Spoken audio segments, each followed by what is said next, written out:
مرشد، آج میں آپ کو ایک چھوٹا سا وظیفہ بتاؤں گا جو میرے بہن بھائی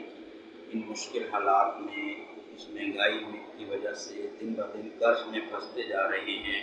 اور پریشانی بڑھتی جا رہی ہے،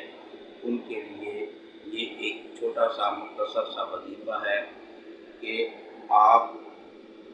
جو ہے وہ 3 دفعہ صبح اور 3 دفعہ شام کو اس آیت کو پڑھا کریں: اللہم اکفنی بحلالک عن حرامک واغننی بفضلک عمن سواک،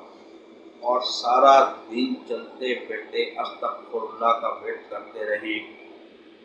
اللہ کے نبی کا ارشاد ہے کہ اگر پہاڑ کے برابر بھی قرض ہوگا، 2-4 لاکھ روپے بھی نہیں، پہاڑ کے برابر بھی قرض ہوگا تو اللہ پاک اس کو اتارنے کا بندوبست فرما دیں گے۔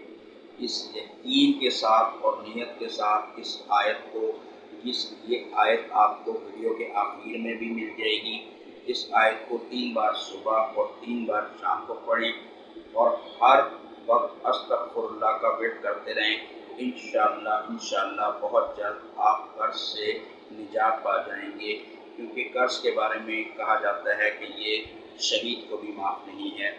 تو انشاءاللہ ہمیں جلد سے جلد اس سے نجات حاصل ہوگی۔ آمین ثم آمین۔ السلام علیکم۔